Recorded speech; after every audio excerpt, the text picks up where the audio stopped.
Delighted that Mira Dham is being inaugurated today.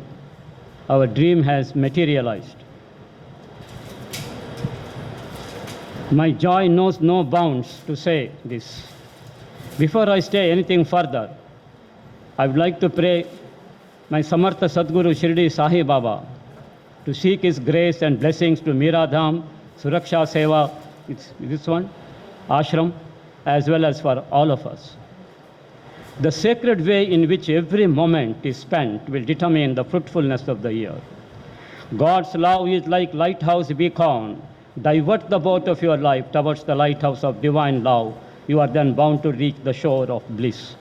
Through love, we must seek to serve all and enjoy the divine bliss. When we embark on service with this spirit, the whole world becomes your home. Namasmarana is the easiest path to God realization. It is a boat that will take people across the ocean of mundane existence.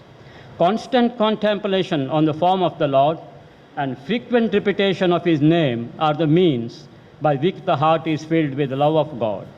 We are all containers of divine love. Share it, spread it, and express that love in acts of service, words of sympathy, and thoughts of compassion, says Samartha Sadguru Shirdi Sai Baba.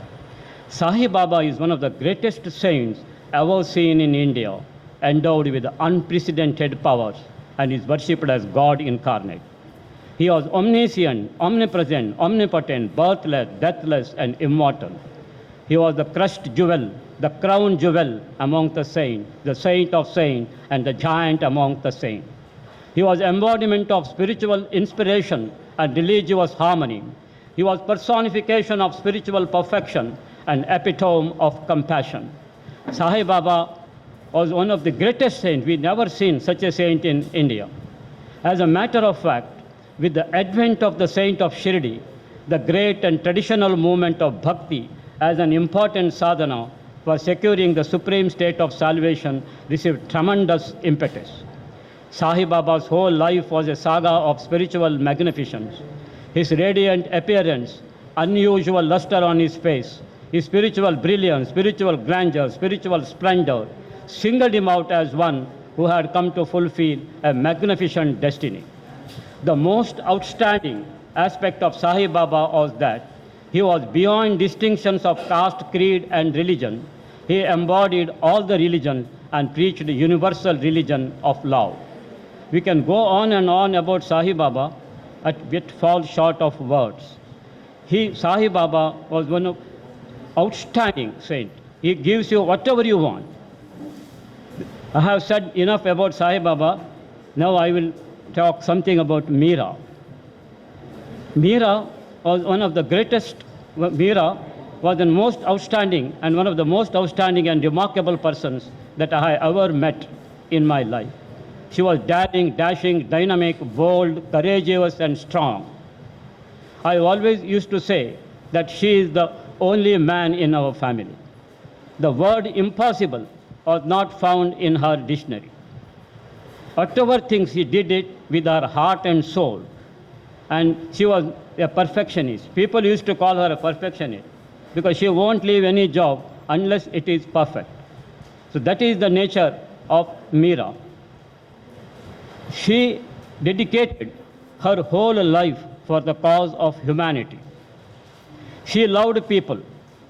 She helped them. She inspired many. She tried to bring a change in the lives of the people, laughed abundantly, and lived a beautiful life.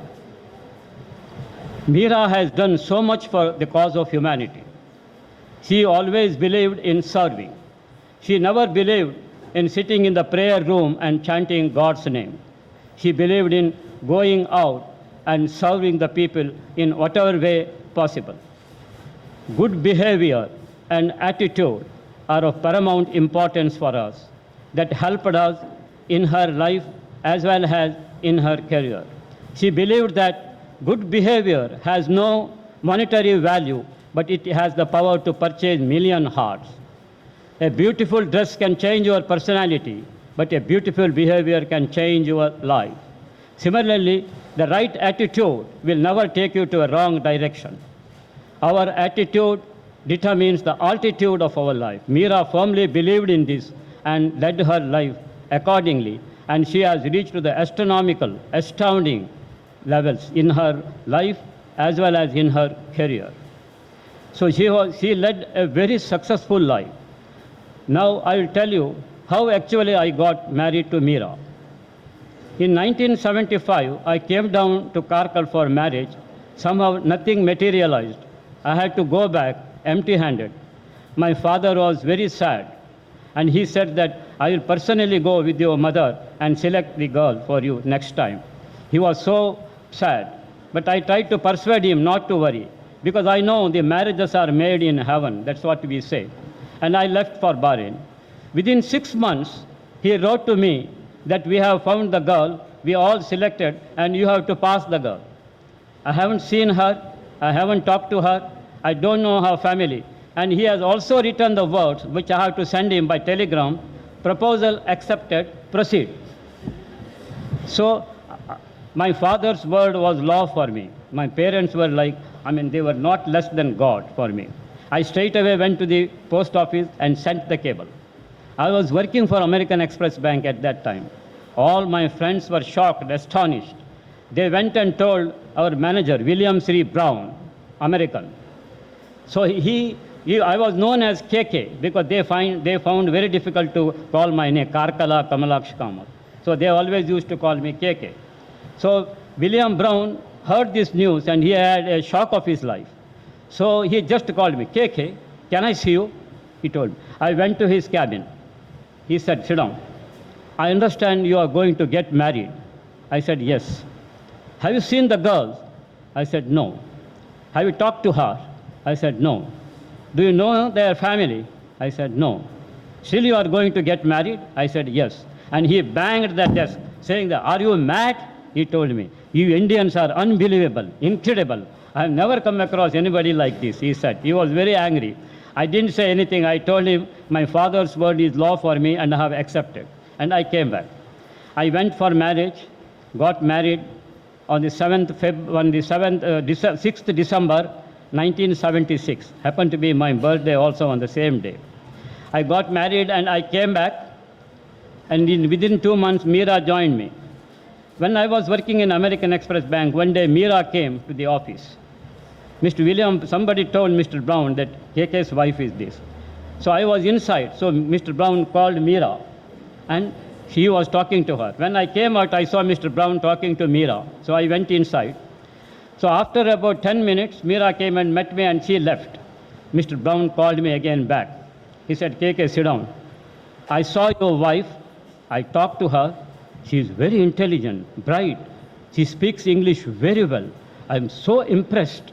And her pronunciation, her knowledge, her wisdom, I was astonished. And you proved me wrong, he said. Whatever he said earlier, he took back his words because he felt sorry that he said that. So that was Meera's personality. Meera worked for American Express car division for about 7 years. By seeing her work, her hard work, sincerity, honesty, they sent her to London for training. When she came back, within a short period, she was promoted as a manager. After that, within next 1 year, she was sent to Switzerland for further training. And when she came back, she was promoted to the manager and senior manager level. So she did her job exceedingly well. And she was the best employee every year. Such was her personality. She was very capable, competent, and she proved her ability, capacity, competence, and capabilities many times. In 1985, Meera resigned from her job because she wanted to look after the family and also to serve the cause of humanity. They reluctantly accepted her resignation. They called me and also asked to persuade her. I said no, she had made up her mind because she was bent upon working for these poor, sick, hungry, needy, and helpless people.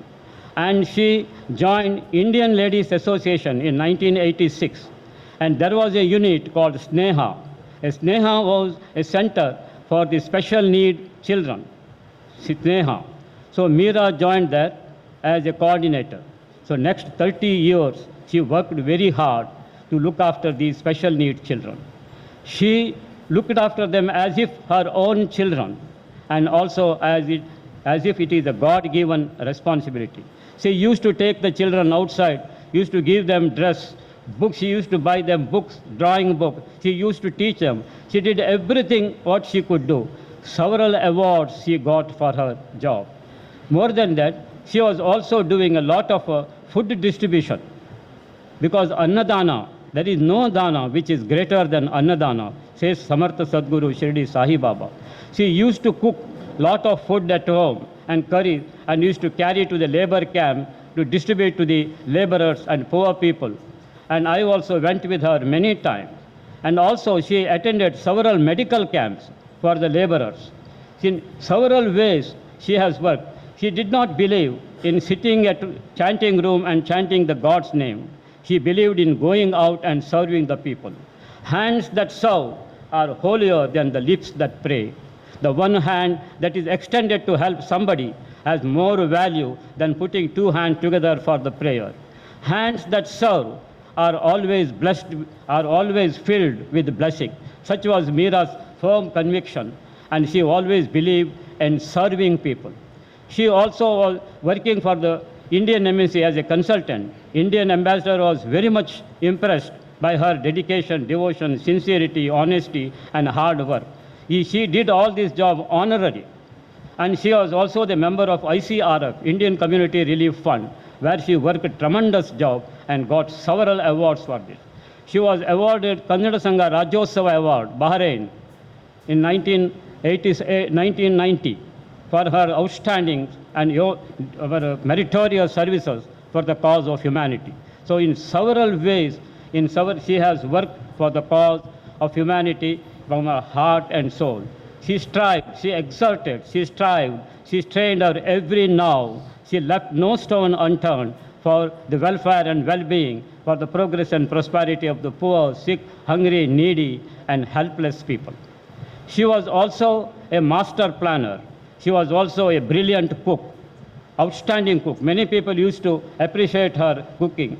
And she was also doing several jobs at the same time, helping the people, those are less fortunate people, and trying to bring a change in their life.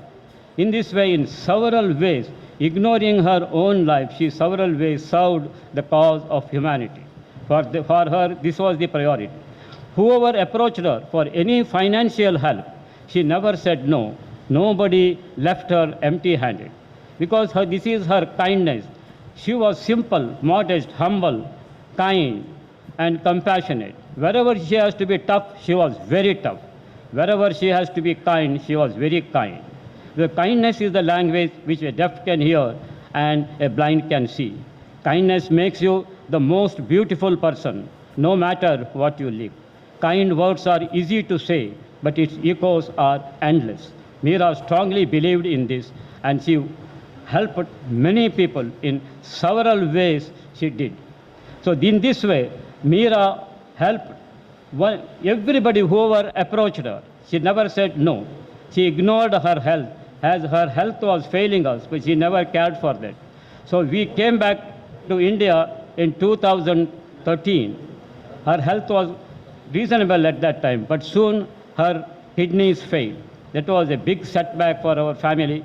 For 3 years she was on dialysis. But still she was going to the school in Malleshwaram to helping the children of special need, and also she was working for the blind school. There also she was teaching. And also she was donating in large amount to all these institutions for their progress and prosperity. So I do not know how much I can say about Meera. I can go on and on and on, but still I can fall short of words. So this way, that's why she was so daring and dashing. Even doctors who were examining her were surprised, astonished to see her courage, her acceptance, her adaptability. They told me many times, Mr. Kamath, we have never seen a patient like this, because she everything absorbed boldly, and she never fought life. She lived with it. She faced all the formidable challenges of life with indomitable courage, determination, dedication, devotion, discipline, and above all, commitment. During her sickness also, she used to give me several jobs to do donation to several institutions. But she never lose heart until the last moment. She one day called me and said, you should know that I should have gone 10 years back, because she knew so much about medical science. She used to read a lot about medical science because a lot of people used to consult her even when she was on bed. So this was the situation, but not a drop of water came from her eyes. Such was the firm, strong personality Meera was. So Meera left heavenly abode on 7th February 2021. At that time I said, I became orphan. Actually, I felt like I became orphan, that she left me. I was thinking I'll be gone. But at that time, my Guru came and he took my hands in his hands. Since then, my life is going on. I feel sorry that Meera has left, but at the same time, life has to go on. We cannot stop this life. Meera, we will try to tread the path, we will try to walk away, on the path that we have tread and bring whatever name, fame and glory to Meera, and that is probably the greatest tribute that we can pay to the departed soul. So that's why whenever I visit, I try to immortalize Meera's name and also perpetuate. That's why I have opened several funds in Karkal and also in schools, especially in the school, the Meera Kamath Memorial Science Lab, Meera Kamath Memorial Computer Lab, so that her memory will always remain and she will be happy there, looking all these things, what is going on. She has reached the supreme abode of all pervading Lord Sri Narayana, from where there is no return. May her soul rest in eternal peace. Now I want to tell you about the Dana and also our Seva. See, I tell you one thing. When you are blessed financially, you should never raise your standard of living, raise your standard of giving. You should give with faith, modesty, with sympathy, compassion. Then only then the pleasure, the joy, the happiness, the delight you get that while giving is incomparable and unparalleled. You try once and see whatever little you give, you see how much joy that you will get. The giver always gets. The more you give, the more you get. Because you have given it in the past, you are getting it now. The best way receive to give. When you give, you sow the seed to reap a rich harvest in future. The wealth should be the means to work out dharma. If it is used only for personal benefit, it is being wasted. So remember always this. If your heart melts and bleeds for the poor, sick, hungry, needy, and helpless people, you are a fortunate person. God will be immensely pleased with you.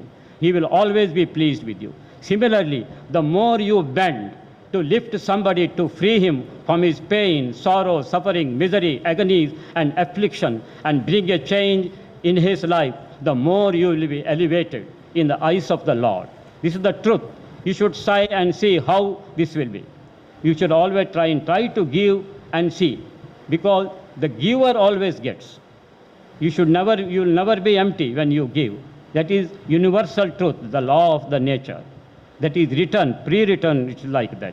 Similarly, now we say that Janata Seve, Janardhanana Seve, Manava Seva, Madhava Seva, Nara Seva, Narayana Seva. The more you work for these people, the more you will prosper. The more the God will be pleased with you. Swami Vivekananda says, they only live who live for others. Rest are more dead than alive. What a powerful statement he made. We should understand the fundamental object of human life: caring, loving, sharing, and serving. Ramakrishna Paramahamsa says, loving and serving is the fundamental object of human life. Shirdi Sai Baba says that when you give annadana, it always reaches me. When you give anything to others, it reaches me. Such is the situation. So we should always remember when you do the dana. Another thing, most important thing is, when you give, you should give without any expectation, with a good heart and a good mind and a good intention. You should give without accepting anything, without expecting, without any negotiation, without any calculation. Because remember very well, this is not a deal, this is a fee. When you expect anything, it becomes an investment. It's not a love. So when you give anything, don't expect anything back in return. Then only it becomes a real dana. So I have been given this opportunity to say a few words. I am extremely thankful to Devrai Prabhu and Dev. They are Prabhu. So I am extremely thankful to all of you for giving me a patient hearing. God Almighty Shirdi Sai Baba bless you bountifully and abundantly and bestow on you, all of you good health, peace, happiness, prosperity and everything good in life. Thank you so much.